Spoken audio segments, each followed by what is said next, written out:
INDX Global, in conversation with Arc Daily and Design Boom, powered by Woodvisor.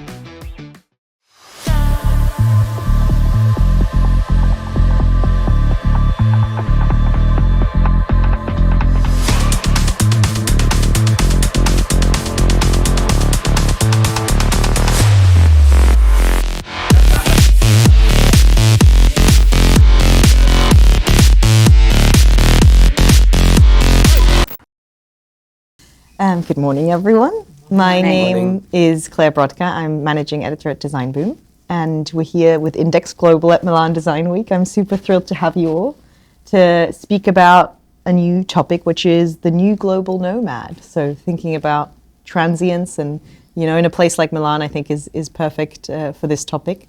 So I would love to just ask each of you to introduce yourselves quickly, and then we'll start with the questions. Do we want to start with you? Yes, of course. Hi, I'm Sachi, and we run a studio called Synthesis out of New Delhi and London.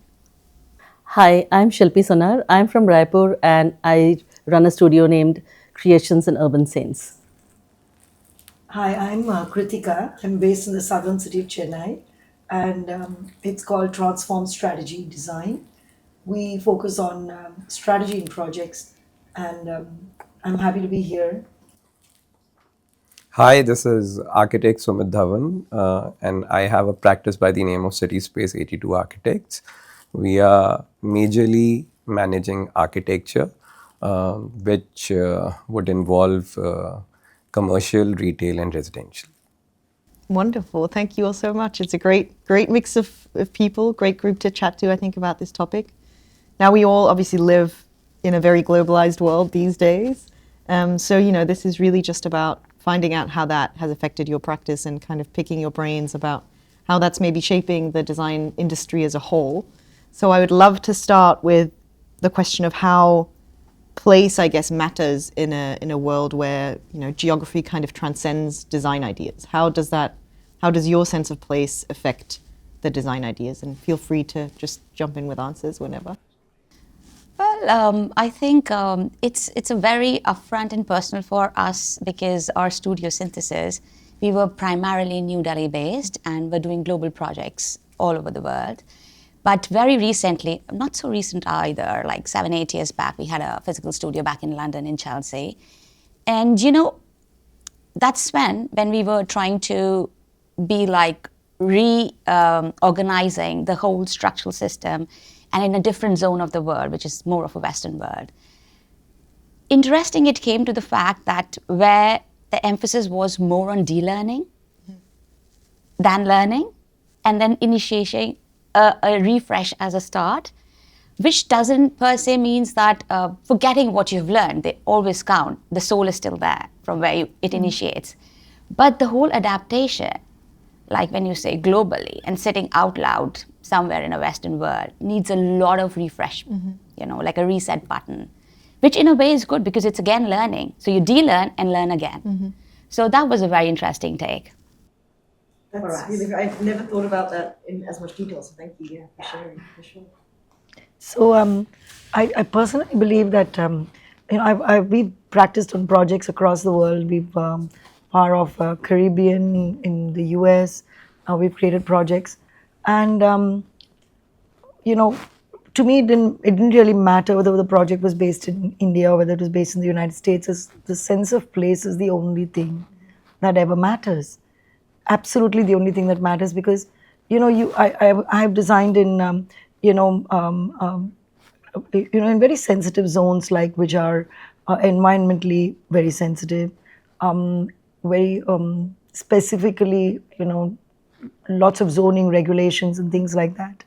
I think it's very important to be mindful of the place and also mindful of the fact that what you leave behind is not like some kind of a footprint that you can start, stop, or erase and reconfigure just because that would be seriously not sustainable.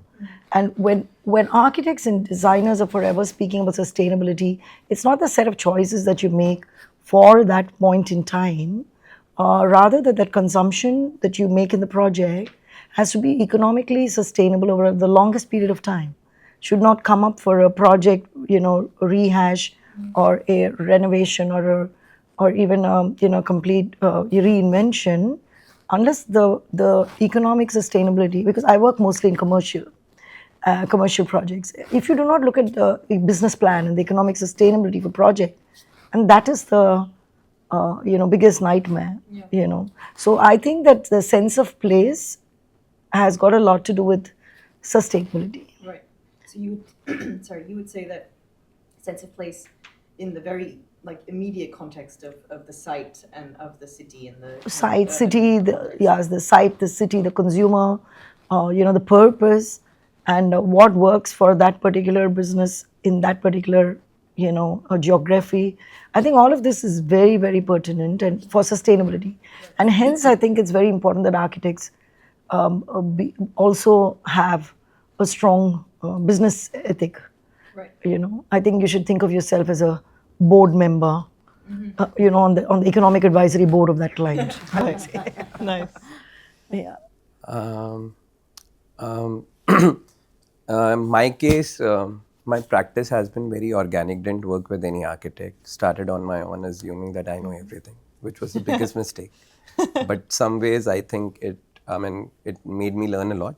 But having said that, obviously, I missed out a couple of things.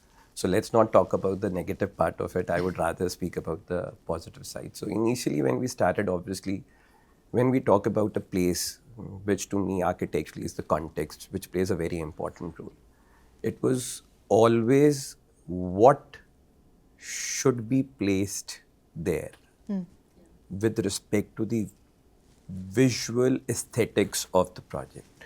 Right. It always started as an architect, especially when you're young. It's always that.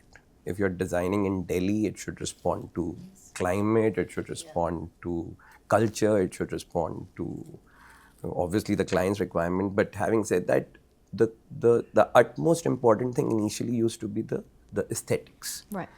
But I think slowly, gradually, when we started questioning our own practice, because over years, when you see the same project again and again, then you understand what was the thing which you missed out. So when we started questioning, we understood more than the aesthetics, it's a performance of the project. Absolutely. And that's when we literally, maybe after 10 years of my practice, we started questioning each and every, whatever step we take should have an answer to it. Aesthetics cannot be the only thing, which maybe in my initial years of practice used to be the core thing. Right. So today I would say, for me, when we talk about the globalization, see today everybody is exposed to everything through AI, through Instagram. I mean, we are traveling a lot. I mean, we are everywhere. Clients are everywhere. I don't see knowledge or information as a lack today. It's available with everyone. But what you choose and how you choose is something which is very important. Right. So I think earlier it used to be a library, I would want to use this. Today it's the sensibilities which I would want to use. Absolutely. So that's how we've changed our practice over years, and today we've learned that no more of aesthetics. Right. Our building should speak for the client, for the culture. I would rather love to take technology, the precision from Europe, but having said that, I would still want it to be done for an Indian. Yeah. So that's how we've not succeeded yet, but at least we are on the way where we know where we were wrong and how we need to correct ourselves. Right. So maybe I can continue on this for very long. Maybe I think it's better. So I would have interrupted you eventually. So for me, whatever my friends have said, actually my answer would be a cumulative answer that since my practice is more than 3.5 decades now, earlier when I started, I never had these things in my hand, like the global content, Right. so it was a little difficult for me. And actually, I have understood the entire thing by my own self, by the people whom I worked with, by the craftsmen, by the, the requirements of the clients. the cultural understandings, the basic, the basics of design was to me from whatever I had within me and what my people wanted out of me. So for me, of course, very important is like you import good ideas, you import good knowledge, but whatever is there with you, you have to play a major role with that. It has to blend with your global understandings. It has to blend with the local intricacies. So it should be a combination, of a very beautiful understanding of the global as well as the local. So Right, for yes. sure. I would love to stick with this idea because you both mentioned knowledge, and I think this idea of when you first started, and you had your very you also, I feel like, want to prove yourself. You want to have a distinct style, maybe. Has that for all of you changed throughout? Is that because, and why is that? I guess, is that because the ego is stepped back, or is that because, as you said, you kind of import ideas and you import this knowledge, and you just become wiser, I suppose. Yeah. I'd like to share an example. Please. So, continuing with the same thing, when 10 years of my practice, we used to do amazing facades and we used to focus on forms. But it used to be very disappointing because we used to follow the trends. For example, we'll be using stone, we'll be using paint, and we'll tell our team, please document the project. Otherwise, again, after 2 years, it's not going to be the same. So let's quickly document, get it published, and just become a hero. But that's not the job of an architect. I mean, we people are living for a very artificial world today, which is the social media side of the. So again, that is how we started questioning our own practice. And when we used to visit Europe, we used to see beautiful smiling buildings. I mean, that was the time when I started questioning even a material like stone. I mean, a stone also needs maintenance. And it is so, unfortunately, especially when you're doing a project like residential, you need to understand what clients want. He says, I want to do it once and then I want to leave it. Please don't expect me to maintain it every way. And that's very right. That's how we started questioning what material and how wrong we are going. But having said that, still you would want it to be residential, still you want it to be rooted to the culture. Right. So my first project about 10, 12 years back, when in India, especially in residential architecture, nobody used to think of metal, which is a beautiful material. I love it. No maintenance. In fact, whatever you are investing, maybe after 50 years, you'll get maybe 5x or 10x of what you've invested. So that way, I mean, it's a no-brainer. Yeah. But now, people used to feel it might look very industrial, especially in a residential setup. So we started off with 10% of the total facade. After 2 years, it was the same. Rest all again was very disappointing. And that's how the whole journey started, from 10% to 100%. And when I say 100%, it's not metal. It can be other materials, engineered materials like porcelain, or maybe metal, or maybe WPC, something which requires zero maintenance. It's a very basic thing. And today, our clients are so happy that you're done something for us which needs no maintenance. And especially a place like Delhi, where it'll rain every maybe 6 months on an average. You don't even need to maintain it that much. It will be washed automatically. And the whole thing is smiling. So that's how we started off with aesthetics. And today we've reached a level where Delhi, the biggest problem, the luxury for me is not show off. It's not Satvario stone. For me, it's ease, it's convenience, it's health. So today we've reached a level where every house today has treated fresh air, because in Delhi, out of 365 days, trust me, 300 days, we have AQI levels more than 150. Absolutely. And we are educating people today. We need to change our thinking. People feel that ventilation is good. I'm educating them, ventilation is bad. So it is so unfortunate. You need to understand where you are. You cannot keep saying we need ventilation. Yeah. It's going to affect your health. We tell them we'll give you ventilation, but it is going to be mechanical ventilation. Right. Which is So- going back to like making a global idea fit a local context. You are still the same. You're connected to everything. We are not changing your lifestyle. But again, at least the health will get better. So these are the kind of things. I mean, there are tons and tons of examples which I can share, but maybe broadly that's the kind of change which we've inculcated in our practice, and I'm pretty sure there are others also working on it. I mean, a lot of times we talk about sustainability. For me, it's an overabused term. Right. I feel any good practice is sustainable. So you should keep questioning what you're doing. You cannot be constant. You cannot be fixed. Today we have a problem of pollution. Tomorrow we might have something else. You need to be aware of everything, and in the end use your sensibilities, and please ensure that you're designing for an individual, not for a constant. I mean, I'm sure an Italian living will be very different from an Indian absolutely. living. Absolutely. So please, let's not blindly follow things which are out loud from there. Western, from the Western. Yeah, world. and this connects back to the sense Yeah, of place, so- right? Do you want to comment on this? So I have this,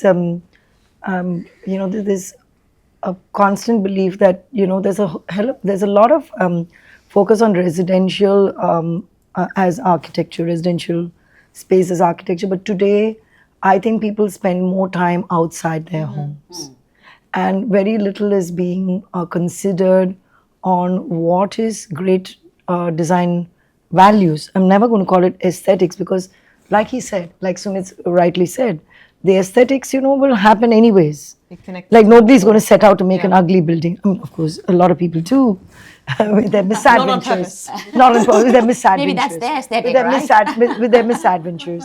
But that said, I think it's very important that people, that humanity understands that less and less space, less and less time is being spent in the residence. And when I say less and less time is being spent in the residence, the impact that the residence has on an individual or a family is a lot less than their place of work or the place of study or the place where they, stay when they travel or where they transit, maybe even a travel port. So all of this is adding up to a lot of airtime in someone's life. And I think it's so important. And it could be because I am not so residential focused that I feel that the way people obsess over their homes, I wish they would obsess over their offices because, your home impacts you and your 5 family members, but your office impacts 3,000 people, maybe 2,000 people, your industry. For instance, who is thinking about the quality of the facilities given to their workers? Yeah, no, I completely agree with you. And I think especially So like airports, as you say, transit places. That I think is where it's a really interesting cross point between this idea of global design and individual, right? Like how do you make a place that's naturally a transit place still of its local context that gives back this, as you say, kind of emotional resilience to Yeah, so I mean, I just find that it's very, very strange that a lot of when I speak of sustainability, I'm not speaking about a sustainable constant, but a sustainable, ever-changing future. That I totally agree because this whole concept of rating buildings or rating projects and speaking about gold, platinum, silver. I mean, all of this is so blah. It's so artificial. It's blah. It doesn't apply to the same parameters. Don't apply to the different parts of the world. They do not. The same parameters should not apply to different project requirements and different places. In terms of, So I personally believe that it's important that it's understood that a human being today is not sitting in his home. He never did. The aspiration is not to sit at home. So you have to understand that what is the human condition? The human condition is aspirational. The human condition is not to withdraw, it is to reach out. And in that context, if you look at what are people doing with their time, their space, and their money, or even their efforts, it's definitely outward and it's global. So what Krithika says that she basically focused on the workspace more. I focus majorly on the internal. I mean the residential spaces more. So what I feel is like how she has managed to say that once you are outside, the outside world also needs to be properly balanced. For me, the internal world is also very important. So when you come back to your own place, and you need a lot of solace and understanding of that zone, because you know what I have seen in many architectural practices that of course they bring in the global trend. For example, I take as glass facades, for example. So like they appear to be very beautiful, of course, but in a place like ours, where I come from, we are managing a lot of fierce climatic conditions are very, very harsh there. So I think very, very important for us to understand how we design places to keep the internal system also very cool and calm. So that is what is my No, for sure. Yeah, and coming back to what you asked, that does this globalization has changed, or have we kept our egos aside, or any of those sorts? Actually, it's not just us who have become global. Even our clients have become so global, nomadic, And it's been a very interesting take in our practice, which has happened in the last decade, which even we experience as a flow when it happens and how it was gradually happen. And we never thought about that as a process. So that's where change comes, because the adaptability comes, the presence comes. So we do homes, offices, everything per se, but we have a continuation of clients along whom we travel globally. Right. So if we are doing a home for a person, say X in India, we are also doing a home in UK, we are also doing a home in LA. And so this client, we understand the essence, we understand the belonging. How do we still get him a home in all these diverse geographical locations? That's where the sense of belonging, the local flora, fauna, what's the climate, all that research comes into, but yet giving him an identity that this is his home. He should be feeling home with that soul that he feels back in India. Right. The same in UK, though it's like climatically, both the countries are so different. So that's where we combine, we explore, we meet the local artisans, the craft, still get the soul from where he belongs. Maybe the origin of the client is from Dubai, So it's so much research, there's so much that goes into just not an aesthetic of a place, but about creating that essence and a belonging to a person. And carrying that sense of identity And the across soul, continents, which I think is super interesting, because again, this connects to what we discussed earlier about becoming the family architect, Exactly. right? Which that is not something in the Western world that's so prevalent. So I think that's so interesting to this topic, because oftentimes architects don't get the chance to do that, right? They don't get the chance to kind of design for so many different contexts with the same client. And I think what you said about also the longevity of those relationships is beautiful. Absolutely. Because as you say, you're evolving with your client. Exactly. So it's a learning process. Even Most of us, it is that way. Yeah. Most of us, it's like 3 decades of being with them. You design for 2 generations. Exactly. And then they bring in glass facades, which maybe, 5 years ago they wouldn't have thought about. That's where as a consultant you have to put on the palette that no, this doesn't belong here. And also it's a very fine line where we say, when the clients are repetitive, it's not convenience, it's understanding. Yes. True. Absolutely. I was going to ask are they always, if a client comes to you with, these like global ideas, right? I want to put a glass facade here in a context where that is not going to work. And I guess this comes down to trust, right? Like, do they then trust you enough, or is there a lot of resistance to, if you say like, look, this isn't going to work, please, let me do my thing. Is the response positive? Is there a lot of discussion that goes with that? And how do you deal with those challenges? I think today clients are quite educated and they understand professionals very well. Certainly, they'll come up with their aspirations, but at the end of the day, they'll leave it on you. I mean, especially with the technical aspects of the building. I mean, until and unless you're talking about a micro level thing like choosing a color, fabric, this, that, that's a micro level thing.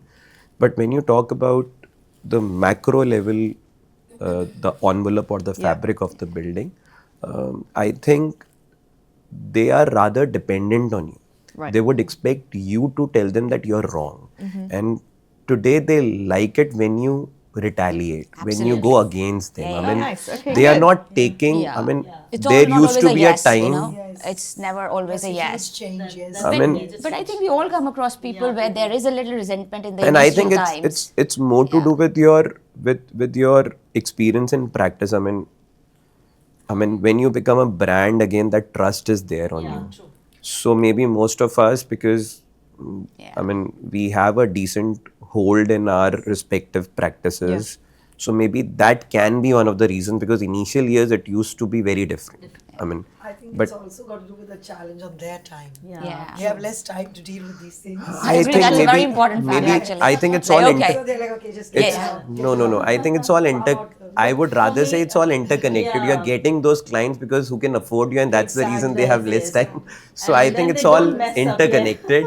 I won't say because they have. They don't mess up. They understand you. They're paying very you well. well, and they trust you. Now it's your this thing. It's up to you. So I enjoy doing that. I mean, No, absolutely. I That have is also bantered been nice. designing for years together. I don't like Yeah. clients. I don't like clients ruling me, I would say. I like clients. I don't mind listening to them. Doing a residence, I would say, is the most difficult. We are doing all sorts. We are doing townships. We are doing institutional, commercial. But when it comes to a residential building, or a residence, It's a different game. it's Involvement. more than architecture. It's how you can manage the client. That's also something Actually, so true. I've been for years together doing this, and literally for generations I've been working. And in one, in a family, it is almost 4 generations living there. So I need to cater to each and every one. So it is always very, very interesting also, as well as a difficult task, challenging to mend all the inputs what they have and what I have to give them. So it is beautiful, but the end story is lovely and they are so happy. So the continuation of the story comes in till the 4th generation has come into picture now. So like It's, as you said, all of you, the education of the client, but also the growing and learning with the client, and kind of, alongside each other, figuring It's a very out fine line, yeah. how can we make these global ideas fit what we're trying to do within this local context. But No, for sometimes sure. we I do think, come across fools when you have That's to. how it is. But It's again, always as an there. architect, you can't give up. That's your project. So then you need to manipulate. You tell them, if you do this, again, your wealth. So in India, there's a concept of Vastu. It's an Indian So feng shui use to that. just let Use that tactic. Tell them, if you do this, then your whole wealth will go. No. You do what you feel is right.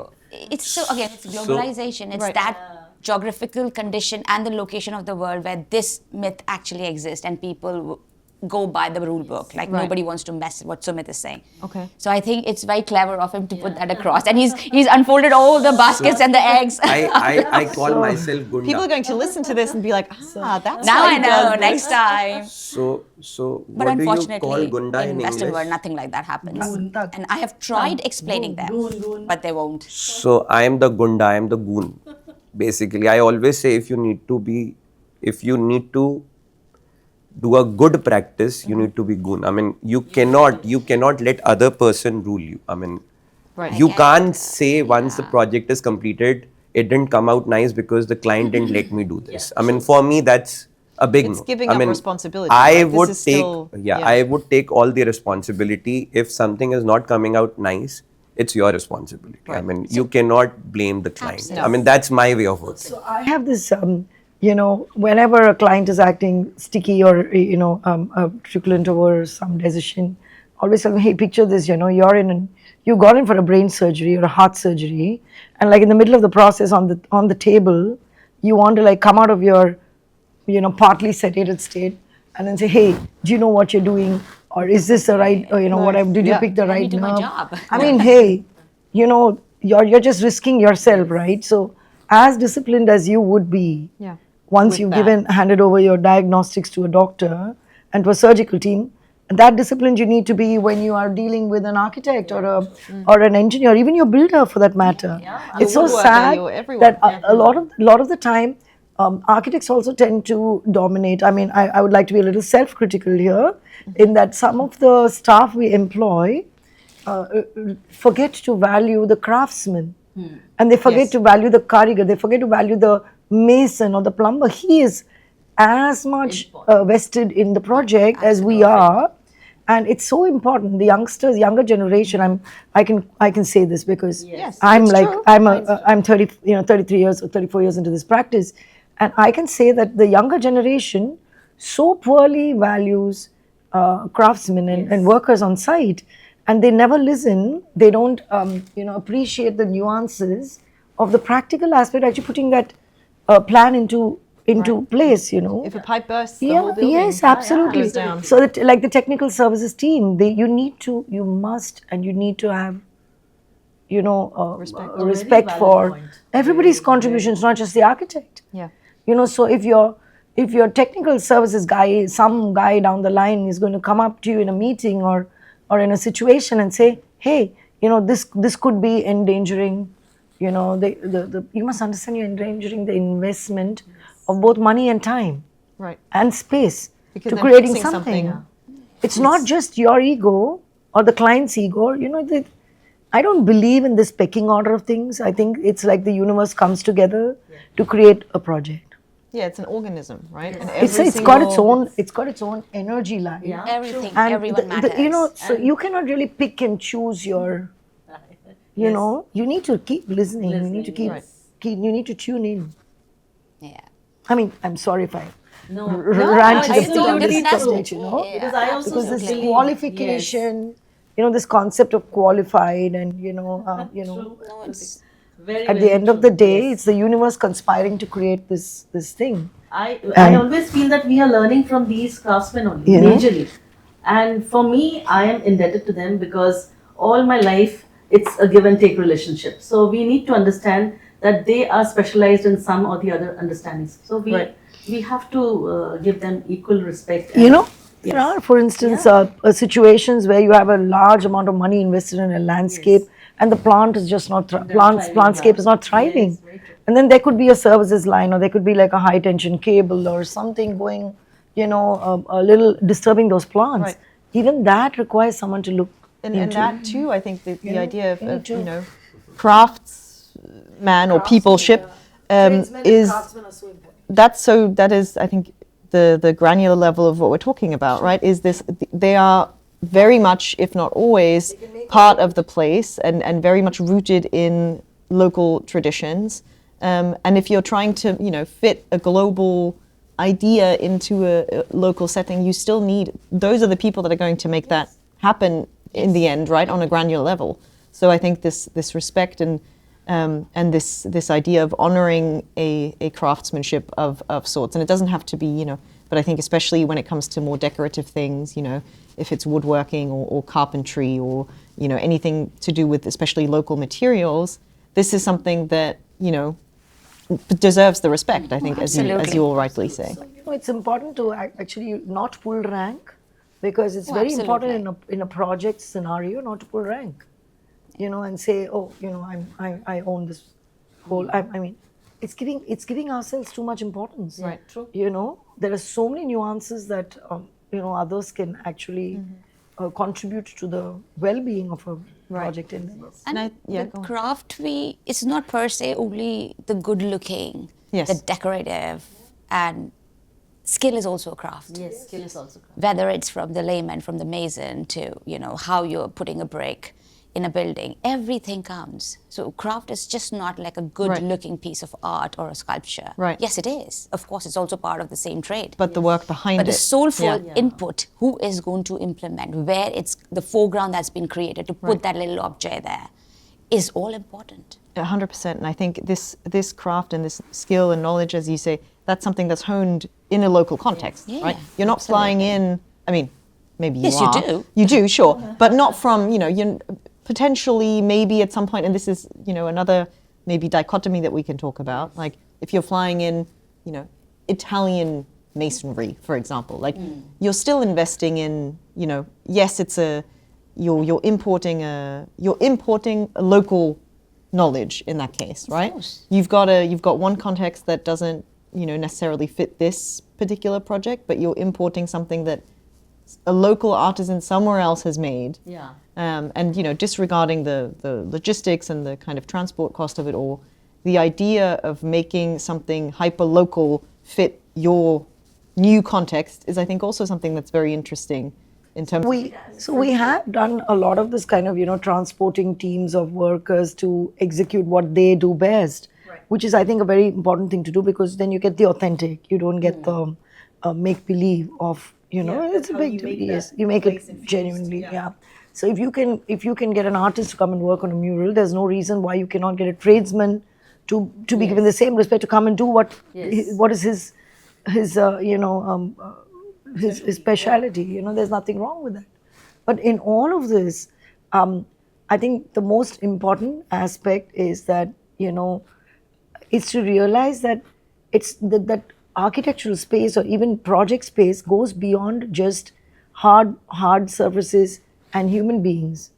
It's got to do with wind, water, light, plant. Yes. I think it's so important. Yeah, right. It's so important. You can't just come and occupy, like some of the projects we handle, like if it's like 50 acres or 100 acres, you're occupying 100 acres of land to put this project in.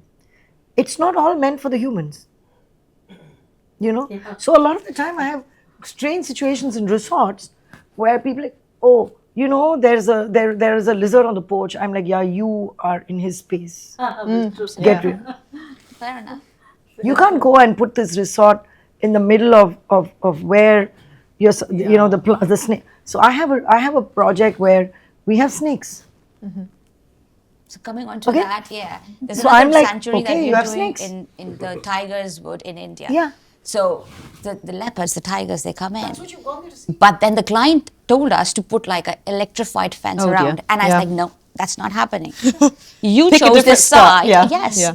I am not putting that endangered species into further endangered just because of your, the feel and the safety. You shouldn't, first picked up this site. Your wife loves this place. Yes, understandable. She loves animal.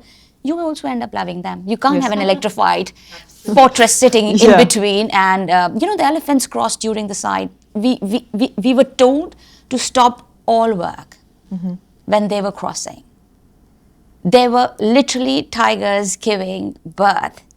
It was that deep dense. I shouldn't be taking the name and the location. I'll fall in trouble. But no, but I think that's such an important. I'm glad we came onto this topic because because we were talking about globalization and we were talking from a very human angle, right? But I think the nature angle, which is also something that you mentioned at the beginning, the specificity of the site of the archaeology, if you say, of the place is something that's going to outlive any building. Nature was there before, it's going to be there after. So especially in hospitality, this is like so relevant because the sense of place and what you in the globalization you mentioned, because we design a lot of hospitality projects, and why are we designing them? Because someone from somewhere wants to come and see this place and its beauty and its environment, right? So then they want to be online, on level with the rice fields, and you want to watch the farmers farming, and then you don't want him to see you. I'm like, what is that? that's very What is that? You want to be on this vast sea coast, and you don't want the fishermen walking past. What is that? Yeah. I mean, what are you trying to do? This is make believe. You need to go to Las Vegas and just stay in make believe. With all due respect, I understand this, but you need to go and stay there and watch the make believe city of Venice or the make believe seacoast, because in the real thing, you need to have respect. Well, it comes back to occupation. I think you said Yeah. occupy before, which I think is a very Yeah. loaded word in this context. Yes, but you it's can't true because colonize. Yeah, you Any can't. building essentially is colonizing, occupying Yes, that yes. site, right? Unless you design with a sense of place, of locality. Do you disagree? No, I agree. You agree? Yeah, I completely agree. Because it's like, and then this all of the sudden they pull the rank. Oh, privacy. I'm like, you are not entitled to privacy because you went and invaded the privacy of those birds, the plants, everything. It's so this whole the past 5 years. One of the things that I realized is that I think architects are in a very, very how should we say, influential position in society, because you're talking about a hell of a lot of spending in creating further space, and you can direct a lot of sense and sensibility to the thoughts of people who are actually creating the project in an investment into that project and so on. You can bring in a lot of sense and sensibility by actually altering your perception and realizing that it's not all there for humans to consume.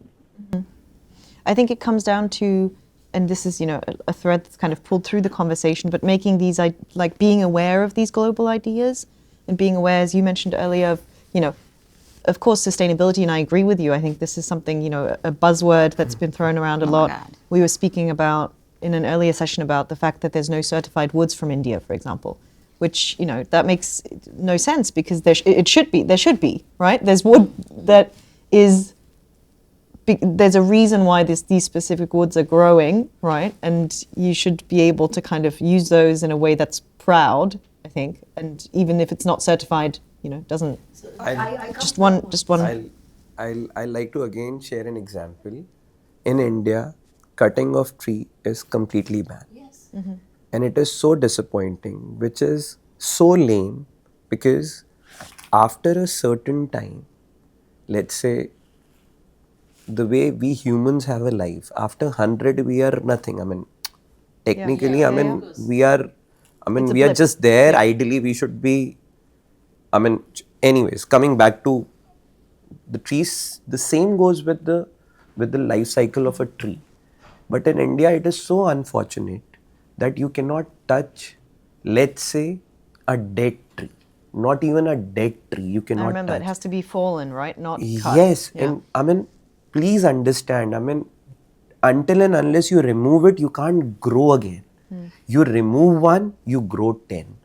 And globally, that's what's happening. We people are against using wood because you can't cut the tree. No, we should cut the trees. But it should be numbered, the age should be defined, and then once the tree is dead, cut it and use it. You can do it in a respectful is way. so, coming back Replant, to yeah. respect to nature. So, and trust me, most of even the designers and the architects in India, they feel cutting tree is wrong. Right. Yeah. Because there is lack of education. Exactly. And it is so disappointing that, all right, half-cooked we are not knowledge, cutting basically. trees because we are not allowed. We don't even know which one to cut, which one. Yeah, it's We knowledge is not cannot. out loud. I'm always battling with clients not to cut. So I think you're Yeah. seeing both ends of I think it's, and again, it comes to bring it full circle to what we were discussing earlier. It comes back to education and listening, Exactly. right? And That's the core. You were mentioning half knowledge. In fact, we designers are controlling at micro level. I think good thing about other Western countries is that the rules, the regulations, the bylaws, what the government sets is amazing, which complements the designer's thought process. It's about educating Right. In our case, we cannot do them. It's very personal to them. They will do what is right for their benefit, their individual benefit, not for the country.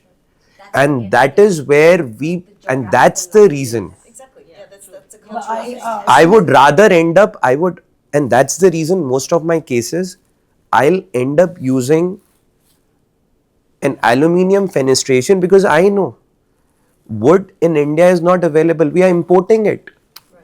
So, Sumit, I have a point to make here. I think this whole, I have studied all my life, and I think this over glorification of a formal education in the Western sense is a basic colonization of our mind. Right. Yeah. And I must speak about that here.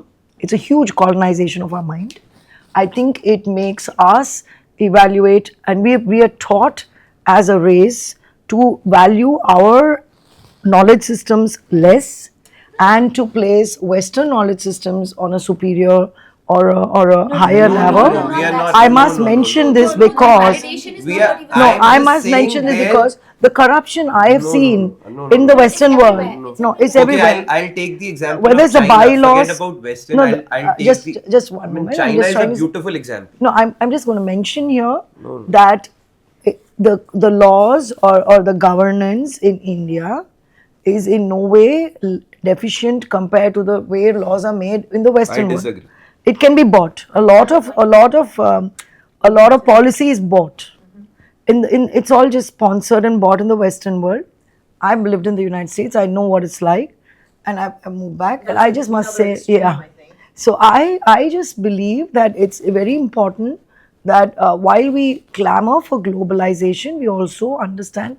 I think it's the mid path of glocal that would probably be most relevant. I would rather because like to take global example is of like China. where you have a global perspective, but you definitely have a strong sense of local identity. But I think that's what we're all trying Lo- to do. Yeah, local that's identity. exactly. I think So what I in- understood in- what he was saying, and Yeah. you both of you are think almost you- on the you same, but agree. I think a little Yeah, divergent. I'm just saying that because it's in like the it's case a of set of norms that environmentalism, needs a I think the backup. local is very important. For Local I'm definitely is not. important. I'm not. I would rather say local is a mandate. It's Yeah, for has me. to be. It's a again. You can't go wrong with local. All I'm saying is that normally outside India, forget about Western. I'm talking about Asian countries, Singapore, China, Japan. So many countries are there which are doing so well only because at a macro level their governance is supporting them. Is appreciating this local. It's And in understanding. India. I mean, if I want to do something, I know nobody is going to hear me. Right. Leave it. Focus on your work. I mean, that's very disappointing. I want to contribute to society, Yeah. but I know I won't be able to. Yeah. I mean, there's lots of work to be done You're with you're the right in the sense you're saying it's educational side of stuff. That's important, and I think It's set of compartmentalized. rules, That's which is It's- led by education and giving a right information. Knowledge sharing. So what he's talking about is basically the knowledge sharing has to be more democratized. Exactly. And that needs to be India, more- I'll give you an example. So We're going to have to wrap up in like. Yeah. I'll ask the last fun final question, in yeah, a- I think it's in a I'll second. and then- I'll quickly take an example of Gurgaon. Again, the development happened in maybe 20 years. It has grown like, I mean, anything very quickly. I mean. So all these politicians, the original city planning, again, the width of the road was proposed X. They made it almost to half an X because they wanted to ensure that the land should be more, because that is which is going to get them revenue. And their personal revenue, it's not for the government, because most of them, they own the land. And there was nobody controlling that. And today we are suffering. There are jams. The Drainage. the infrastructure is pathetic. So that is where I feel I love European countries. When I come to any part of Europe, I love infrastructure. I mean, and I'm always wishing, I wish it was there in India. Right. And that is something which is not in my hands. I can talk about a residence or a building, Right. but not the city. Yeah, not the So macro that is level. what I was telling you. So Infrastructure and travel ports and public infrastructure is probably a lot more critical than, and it needs talented and intelligent architectural minds to be in that space. And That's where the education I mean, and they are the one who are taking you be. till the And that's- threshold. That's where the global So it's very important aspect. that architects as a community jump in. Right. And that's where the global aspect can be good, right? That's where I mean, places like You see this it. With and roads, coming together is. I mean, is with roads, you don't need to be local. It yeah, can be exactly, something exactly. very. I Very mean, basic. this the is vehicular this is a- movement, I think, is same everywhere. I mean, you can literally. So Tamil Nadu has got one of the most advanced and well-developed road networks and systems in the country. We hardly have, literally no jams. Maybe yeah. within India it would be the best. But Yeah, if you I would compare say, it with but it's outside India, I mean, just to I'm sure mention, just to mention that it has always been operated by the government. There's never been a I think everybody wants all countries to flourish. It's just a set of rules, the norms, and an educated Exactly. layering so that people are not blindly following just a bit of it. And I think we've discussed so many different layers of Aspects, this. yeah. It's a very complex in terms of, the global aspect, and the global ideas can be very beneficial on an infrastructure public space level, right? And then once you get to the more granular residential, but also just emotional level, that's where I think the local craftsmanship, the local emotion needs to be transported. So I think marrying those two, that's going to remain a challenge for us. But thank you all so much for bringing all of these fantastic ideas. I would like to ask the fun question, if you can just answer with one word or one sentence. Again, not light because we've heard that many times. But if you could design a room of dreams with no limitations, what would be the first element that you'd place? For me, I would like to answer this first because it would be mirrors. I would love to play with mirrors if, again, that Vastu element does not come into picture, because that is something which is there very much evident in Indian system. But mirrors give a lot of dimensions, and I love working with mirrors. So. No walls, No walls. No boundaries. Limitless. I would say a framed view, a flexible framed view, which can be treated inside, outside both, with the help of fenestrations, maybe, with the perfect view of whatever you like, maybe sea, maybe a jungle, whatever you like. I think I would have a little bit of everything, because it's just the fact that when you say it's a room, it feels confined for me. So if there's this fun space, it has to have the fun and the minimalism of Japanese sensibility, the articulation of the Western world in terms of the craftsmanship, or the soulful layering of the artisans and the crafts of India. Something unique which is beyond imagination is what I would like to create. We can place fun in there and see what happens. Absolutely. Thank you all so much. That was lovely. Thank you.